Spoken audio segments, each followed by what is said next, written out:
Baik, assalamualaikum warahmatullahi wabarakatuh. Memasuki kuliah ketiga dari mata kuliah jurnalistik, yakni bagaimana kita bisa mengevaluasi dari judul-judul yang skripsi yang bisa kita ajukan ke jurusan. Kali ini kita akan mencoba satu persatu memberikan alternatif pemikiran ya bagi mahasiswa, bagaimana bisa menilai diri sendiri tentang judul yang diajukan, apakah layak atau tidak. Jadi sebelum diajukan ke dosen, kita berpikir diri sendiri apakah judul itu layak, rasional, menarik, atau menumbuhkan curiosity, rasa ingin tahu.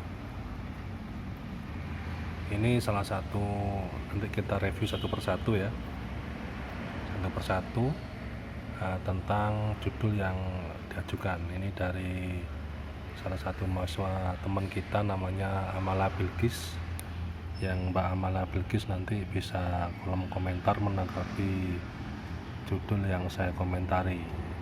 Judul yang saya komentari belum tentu juga seide dengan pendapatnya dosen tersebut, namun bisa menjadi pendapat alternatif kira-kira melanjutkan judul yang diajukan ini ataukah memutuskan ganti judul baru, atau juga bisa menggunakan judul ini sebagai sarana untuk mempercepat studi atau bisa menghasilkan karya tulis ilmiah sebagai syarat kelulusan.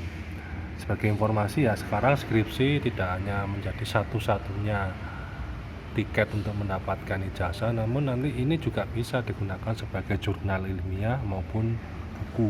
Nah, kalau jurnal ilmiah Sinta 2 dan 3 itu bisa diajukan untuk ujian pengganti skripsinya. Nah, sejadah judul yang awalnya diajukan oleh Mbak Amala Bilqis adalah tentang implementasi manajemen pendidikan karakter, building learning point. Maksudnya dia itu ingin mengimplementasikan building learning power sebagai salah satu bentuk manajemen pendidikan karakter dalam meningkatkan mutu sekolah. Ya, variabel satunya manajemen pendidikan karakter. Apakah bisa building learning power ini meningkatkan mutu sekolah secara umum, secara global? Nah, begitu ya. Ya, mutu bisa barang ya, bisa fasilitas, bisa karakter yang melekat dalam diri kita, bisa perilaku, bisa cara berpikir ya. Macam-macam mutu itu banyak ya. Ada yang namanya perubahan budaya dari malas menjadi semangat ya, transformasi ya, namanya change of culture. Bisa berupa continuous improvement, selalu lebih baik daripada kemarin. Itu juga bagian dari mutu, tergantung dari mazhab mutu siapa yang digunakan sebagai konsep dalam penelitian ini ya.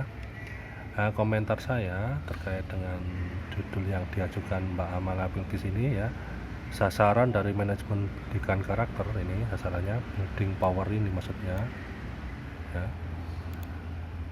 maksudnya ini ya.